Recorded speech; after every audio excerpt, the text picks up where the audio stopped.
Bonjour tout le monde, j'espère que vous allez bien, ici Motard et Histoire. Aujourd'hui, nous nous retrouvons devant le musée de la baïonnette, vous savez ces espèces de petites épées que l'on peut mettre au bout des fusils, qui étaient et qui sont encore beaucoup utilisées par les armées. Mais ce n'est pas ce que nous verrons aujourd'hui. Nous nous trouverons à proximité de deux villages détruits, le village de Réménoville et le village de Fay-en-Haye. Et ensemble, nous allons les visiter. Installez-vous, prenez une petite collation et laissez-moi vous parler de ces victimes de guerre. Alors, nous allons commencer par nous rendre au village de Fay-en-Haye. Et bien entendu, pendant que nous roulons, je vais vous raconter son histoire durant la guerre. À cette époque, la frontière avec l'Empire allemand n'était éloignée que d'une petite trentaine de kilomètres de la zone où nous nous trouvons, suite au traité de Francfort du 10 mai 1871. À la suite de la déclaration de la Grande Guerre, des fantassins du 368e régiment d'infanterie repoussent des patrouilles Uhland le 3 septembre 1914. Seulement 2 jours plus tard, ce régiment d'infanterie bat en retraite, ce qui permet à la 8e brigade bavaroise de s'emparer du village. L'état-major français, estimant que cette ligne de front était assez calme, il décide de retirer des troupes pour les envoyer sur d'autres parties du front où elles étaient estimées plus utiles. Les Allemands profitent de cette opportunité pour lancer une grande offensive le 20 septembre vers les Hauts-de-Meuse et la plaine de la Vouivre. La 73e division française du camp de Toul riposte, mais finit par être repoussée à Martincourt-Bernay-Court. Du 22 au 25 septembre, cette division reprend les villages de Fliré, Limay et Mamet, mais au prix de lourdes pertes. L'infanterie et l'artillerie allemande, retranchées dans les caves réaménagées en abri et dans un important réseau de tranchées, repoussent de nombreuses tentatives de reprendre le village de Fay-en-Haye. Les troupes françaises atteignent malgré tout les abords du village le 30 septembre. Durant l'année 1915, de nombreuses opérations destinées à reprendre les positions allemandes, notamment dans les secteurs de Fliré, Regnéville et Bois-le-Prêtre, ont lieu. C'est comme ça qu'après la nuit du 31 mars au 1er avril, le village retombe aux mains des troupes françaises. Dès ce moment, il va subir un bombardement permanent de la part de l'artillerie allemande et subira même, le 7 avril 1917, une attaque au gaz. La réduction du saillant de Saint-Mihiel fait reculer les troupes allemandes le 12 septembre 1918, mettant ainsi le village de Fay-en-Haye hors de portée de leur artillerie. Seulement, il est détruit dans son intégralité. Les troupes américaines se servent même des décombres pour remettre en état les infrastructures routières, et plus tard arriva la fin de la guerre avec la signature de l'armistice 2 mois plus tard, le 11 novembre 1918. Le village fut reconstruit en 1920, à quelques centaines de mètres du site où nous arrivons enfin. C'est le moment donc de descendre de la selle et d'utiliser ses jambes pour marcher un peu et visiter. Bon alors, on va laisser la moto là, et puis on va aller explorer un petit peu. La première chose que l'on constate, c'est ce panneau indiquant la direction de bâtiments allemands, situés à quelques kilomètres du site. Seulement, ce sont les vestiges du village qui nous intéressent pour le coup, donc nous allons passer notre chemin.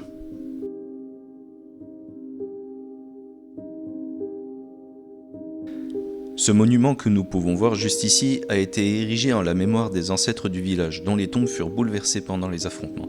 Ces tombes se trouvent à quelques mètres seulement, avec un petit panneau au sol demandant de respecter le silence et la mémoire de cet endroit. Le panneau juste à côté du cimetière indique un sentier botanique qui fait le tour d'une partie de l'ancien village dont nous pouvons voir la configuration sur l'illustration juste ici. Seulement la période ne se prête pas du tout à voir ce sentier dans toute sa splendeur. Il faudra donc nous contenter des illustrations le jalonnant. Nous pouvons donc y trouver des perce-neige, un petit trou qui date normalement de l'époque, il n'a pas l'air d'avoir 2 semaines en même temps, des petites pervenches, un ou plusieurs pruniers. À mi-chemin du sentier, on a une vue sur le village reconstruit, et plus particulièrement sur son église, qui d'ailleurs accueille en son sein un chêne mitraillé, dernier vestige du Bois-le-Prêtre où se trouvait l'ancien village. On continue avec du sureau noir, du groseillier rouge, des jonquilles, du seringa, de l'arôme d'Italie, du groseillier à maquereau, pour les amateurs de bière, du houblon, et pour clore la marche, du Cities. Maintenant que nous en avons terminé avec le village détruit de Fay-en-Haye, nous allons nous rendre à celui de Réménoville. Je tiens toutefois à signaler qu'il est possible que j'ai raté 1 ou 2 panneaux du sentier botanique. Désolé, je suis qu'un amateur absolument pas sérieux. C'est honteux! On va se rendre maintenant au village détruit de Réménoville, sans parole, juste en musique.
y a 2 entrées possibles pour Réménoville, mais la principale se trouve un petit peu plus loin sur la route. Je vais donc m'y rendre et ensuite nous pourrons faire la visite.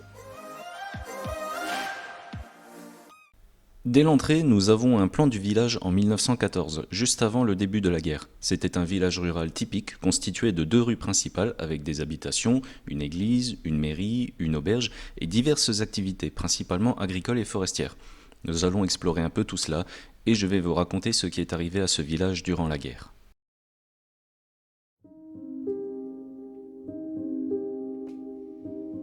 Réménoville subit la même chose que Fay-en-Haye au début de la guerre, à savoir des affrontements entre le 368e régiment d'infanterie et les Uhlans le 3 septembre 1914.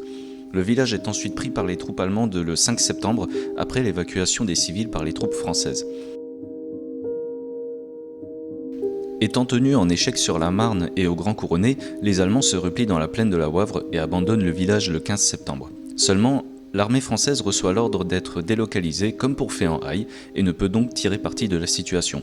Après les affrontements du 22 septembre par la 73e division d'infanterie qui permettent de reprendre des villages comme Limay, qui se trouve juste à côté, de nombreuses tentatives sont menées pour reprendre Réménoville, mais l'infanterie et l'artillerie allemande maintiennent leur position. Le front se fige alors autour du village le 25 septembre.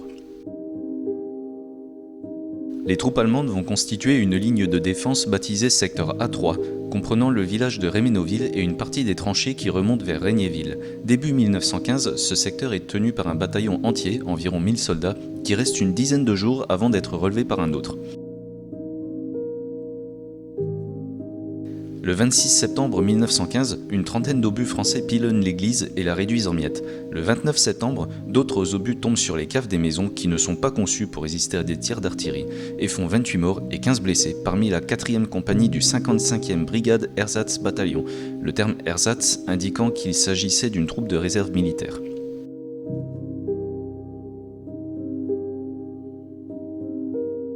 Suite à cela, des travaux sont entrepris pour renforcer les caves et construire de nouveaux abris. Et pour finir, le 12 septembre 1918, les troupes allemandes sont repoussées, comme pour le village d'un Fay-en-Haye, mettant Réménoville hors de portée de l'artillerie allemande. À la fin de la guerre, le village est totalement détruit. L'église, construite à l'époque depuis moins de 50 ans, les fermes, dont certaines avaient plus d'1 siècle d'existence, les champs, les vergers, prés, maisons, tout est dévasté. Le terrain miné et sillonné de tranchées sur des kilomètres laisse voir un spectacle macabre. En 1921, le maire et le conseil municipal, rattachés au village de Limay, décident de ne pas reconstruire Réménoville. Ainsi, les 2 villages fusionnent pour former Limay-Réménoville en 1962. Il ne reste alors plus que ce terrain recouvert par la végétation où quelques sentiers ont été aménagés à l'emplacement des anciennes rues et des photographies au lieu des principaux bâtiments. Une chapelle mémorielle a été construite sur l'ancienne église en souvenir des affrontements, pour que l'histoire ne soit pas oubliée.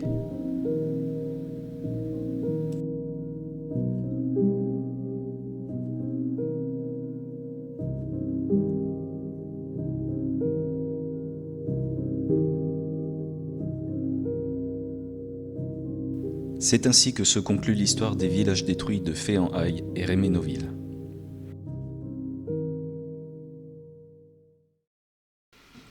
Voilà, c'est la fin de cette vidéo. Elle fut un peu plus longue que d'habitude, mais il y avait beaucoup de choses à dire et surtout à montrer. J'espère que vous ne vous êtes pas ennuyés et félicitations à ceux qui sont allés jusqu'au bout. Il est temps pour nous de nous quitter, alors si vous avez apprécié l'histoire que je vous ai contée, n'hésitez pas à lâcher des pouces bleus dans tous les sens, à vous abonner et à activer les notifications pour ne rien rater. Gros V à tous, faites attention à vous, c'était Motari Histoire. Tchuss.